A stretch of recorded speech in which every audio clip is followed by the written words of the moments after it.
Harapan juga, saya mohonkan dengan sangat juga ke pihak Julianus sendiri, nggak usah bawa-bawa orang lah ke arena sidang. Sudah ada yang mengawal, nggak usah sok-sok dikawal lah.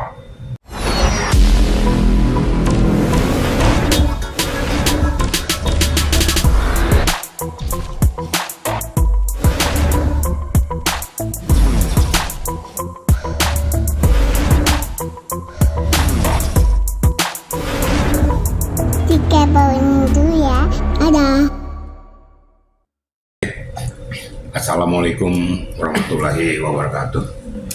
Selamat siang dan salam sejahtera untuk kita semua. Di media ini ngejar, pada saya baru pulang dari Bali. Tapi karena saya menghargai kalian, saya terima kalian di sini. Berapa 7 media nih ya? Gila bener. Jadi gini ya, peristiwa kemarin itu sudah saya ikuti. Saya pribadi sangat menyesalkan peristiwa itu. Ingat loh, yang bertikai, yang menunjukkan justru menurunkan wibawa dan reputasi daripada kepengacaraan lawyer itu ya justru mereka sendiri. Katanya orang intelek, tapi kok caranya cara barbar, cara preman. Kalau mau debat intelek aja, tapi jangan seperti kayak gitu. Saya lihat situasional tuh. Ini namanya ada sebab, ada akibat, gitu. Siapapun yang ada di sekitar itu, kenapa didatengin kalau akan menimbulkan masalah? Bukan berarti kita dianggap jantan, tapi kita meminimais supaya jangan terjadi persoalan baru. Ini saya katakan tuh, mengalah untuk menang itu kan nggak salah. Jangan menunjukkan gue loh, gue kesatria nih, gue nggak takut, nggak usah lah, sudahlah. Untuk apa kayak gitu? Nah, akibatnya terjadi seperti ini. Nah, sadar nggak kedua belah pihak ini bahwa justru menjatuhkan marwahmu, wibawamu, kau menyandang profesi lawyers yang dikatakan mengerti dan taat hukum, tapi kau sudah justru menabrak barikade hukum itu sendiri, dan kalian pertontonkan peristiwa yang tidak mengenakan ini, peristiwa yang justru merusak reputasi daripada lawyers. Itu yang sangat saya sayangkan, gitu loh kira-kira ya. Tapi Pak, bisa dibilang tuh sebelum adanya kisah tersebut kan sempat diadakannya debat ya Pak untuk menyelesaikan ini semua, tetapi malah berakhir kericuhan Pak. Kan saya bilang debat intelek itu ya sah saja, namanya juga arena diundang itu kan untuk memberikan argumentasi tentang apa yang dia ketahui tentang suatu pokok masalah. Tapi kan menggunakan otak, bukan menggunakan otot. Selesai dari arena persidangan, ya udah selesai, salaman lagi, udah selesai. Itu namanya orang yang mempunyai intelektual. Ya, belajar kita sekolah, belajar menahan diri, belajar menahan perasaan. Akibat terjadilah situasional itu. Yang lebih menggelikan bagi saya itu pakai lapor-laporan, ya apa yang mau dilaporkan juga. Nggak usah lah kita sok-sok jagoan kita di arena ini. Udahlah, sama-sama mengerti, kita sama-sama lawyers kok. Kita juga tahu batasan-batasan di mana. Namun karena sudah dilakukan, silakan saja. Nah, yang lebih sialnya lagi, ini perlu saya sampaikan juga. Sudah saya laporkan ke polisi gini. Terus dibuntutnya terakhir, kalau kamu berhadapan, saya berhadapan dengan saya di luar. Kita lihat siapa yang lebih laki-laki. Loh, ini kan berarti kontraproduktif dong dengan apa yang dia laporkan. Kemudian dia menunjukkan kejagoannya. Itu perilaku lawyers nggak itu? Lawyers tuh pakai otak, bukan pakai otot. Itu loh, pakai otot di ring tinju, bukan di situ. Saya tahu situasional tuh apa penyebabnya, bagaimana permasalahannya. Ya, kok nggak salah hadir di situ juga Dua Lipa, kok nggak salah ada di situ, ada Pak Gayus juga, ya. Ada di situ Julianus Sembiring, ada di situ juga si apa? Sunan. Bukan siapa? Fahmi Bahmid. Fahmi Bahmid, ya termasuk dia. Sampai lupa lagi saya namanya. Sunan Kalijaga tuh, sampai lupa saya tuh. Karena ada itu orang-orang intelek yang muncul, sudah menimba ilmu, ya sudah selesaikan saja di arena itu. Keluar dari arena itu sudah tidak ada permasalahan lagi, jangan dibawa-bawa keluar. seolah-olah menunjukkan kita sebagai orang jagoan. Nah, itu kan gaya-gaya preman tuh. Nah, apakah pantas seorang lawyer menggunakan dengan gaya-gaya preman? Nah, tanya aja diri sendiri. Pahami dengan baik, orang menilai kalian tuh sangat kecil.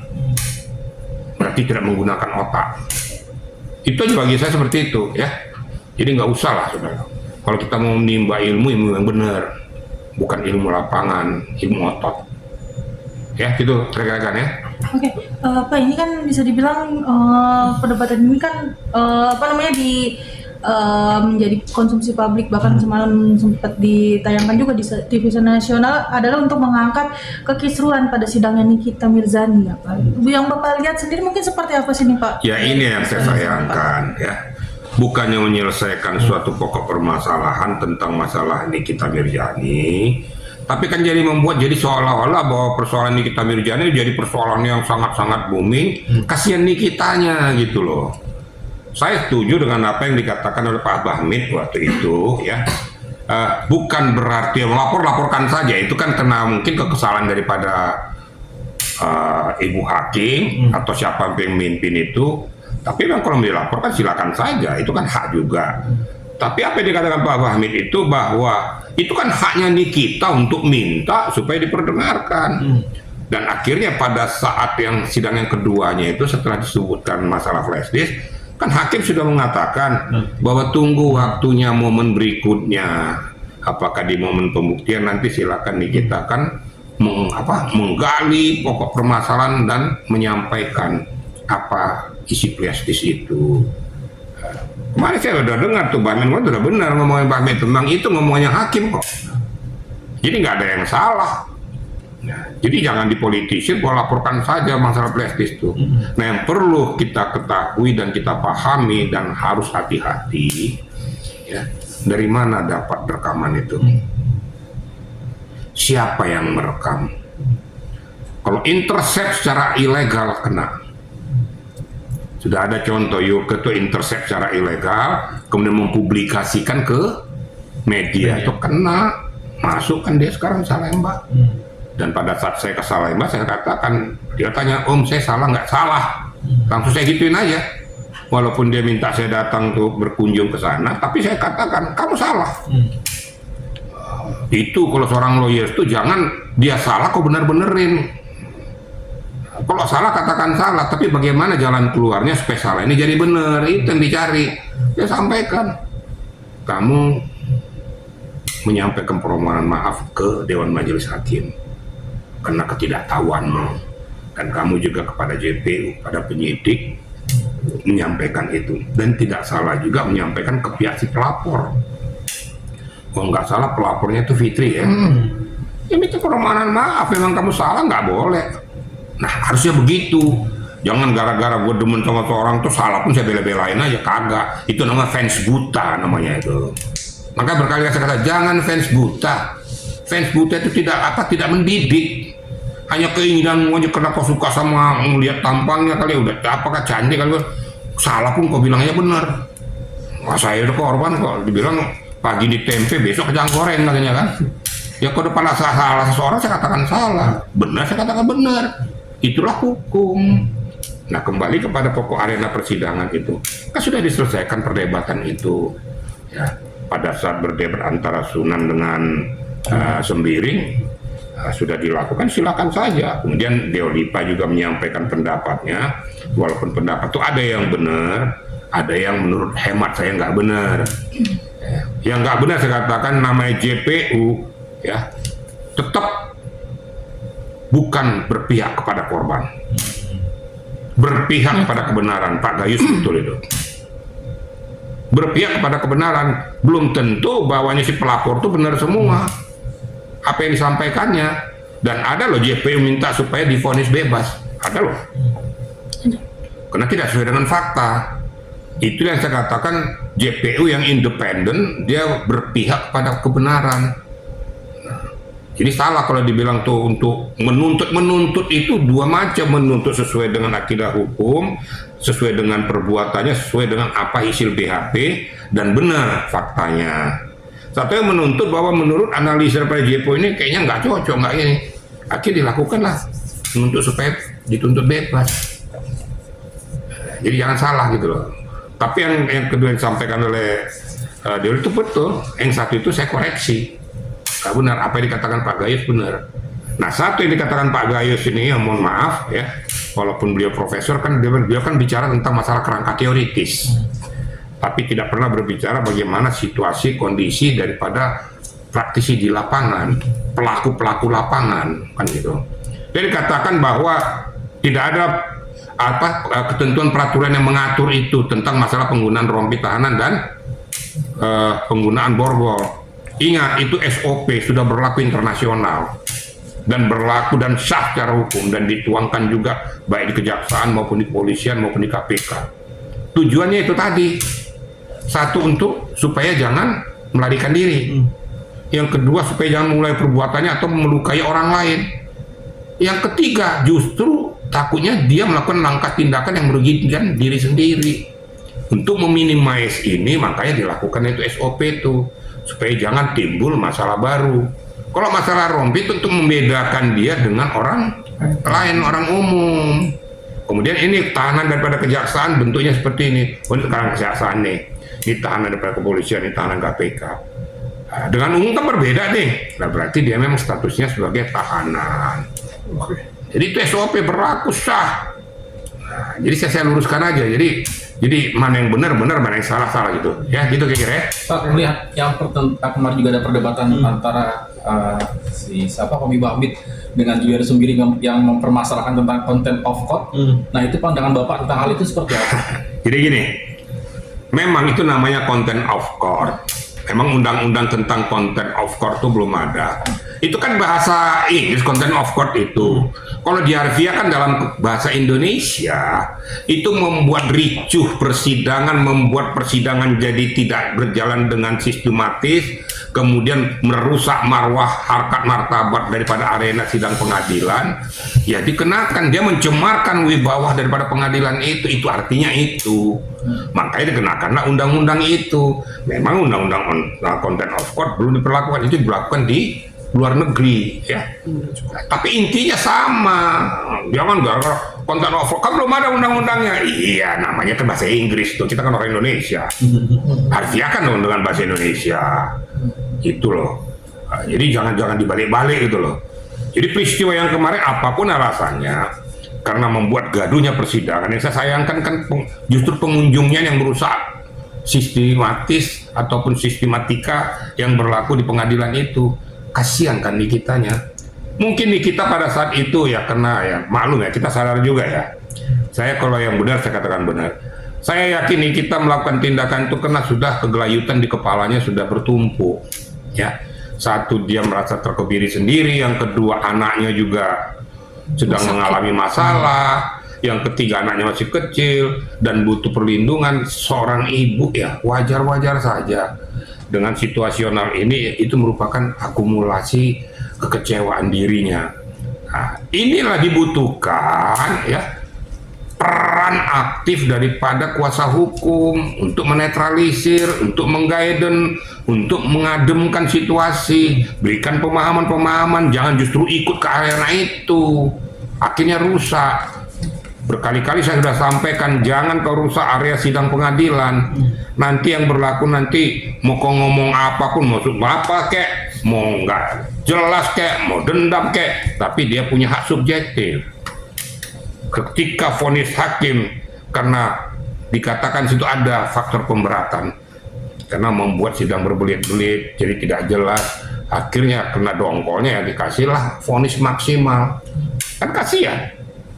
Kemudian JPU, umpamanya contohnya maksimal tuntutannya 15, dikasihnya 15, dia nggak salah kok, tuntutan maksimal kok.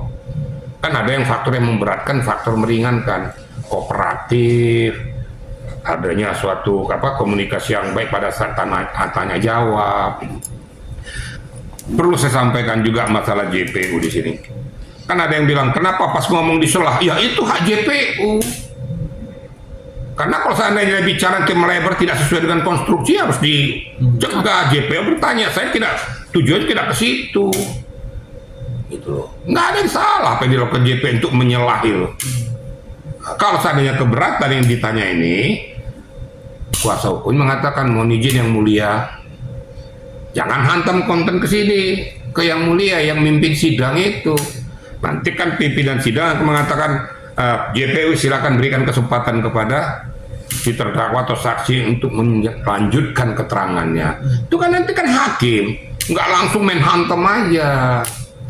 Nah, ini saya katakan, kalau saya ngomong apa adanya, saya benar-benar salah-salah gitu loh. Tapi kalau peristiwa yang kemarin itu memang sangat saya sayangkan.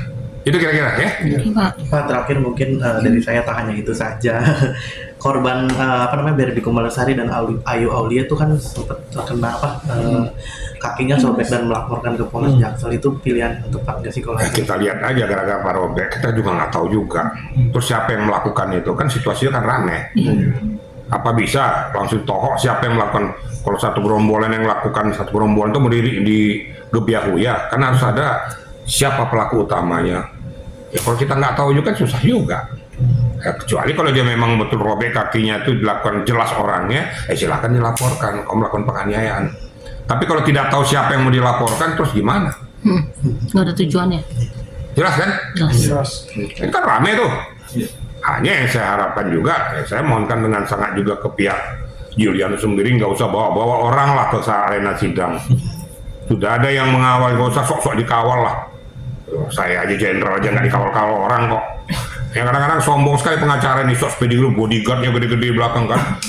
Kenapa nggak sekarang jadi apa, jadi golden guard di sana tuh, di Amerika tuh. Pakai dikawal spesial hebat kan.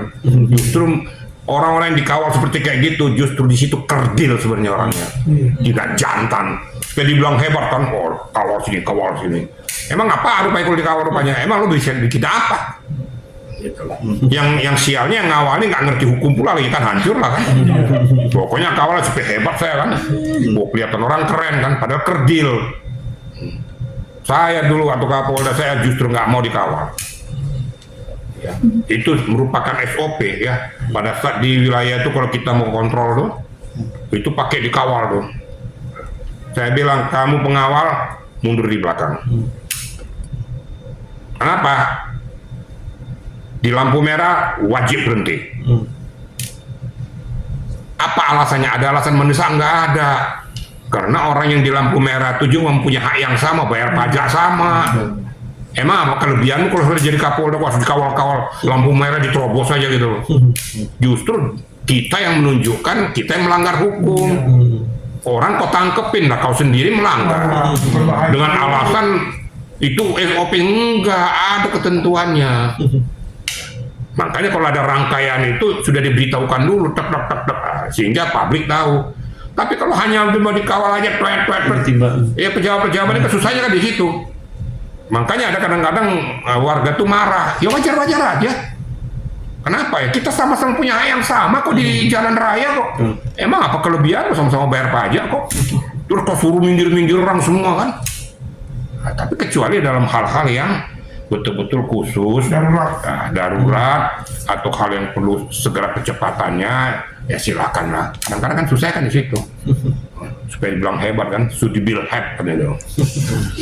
Padahal yang kalah juga nggak ada gunanya juga gitu. Nyampainya gue sama juga nyampainya. Itu kira-kira ya.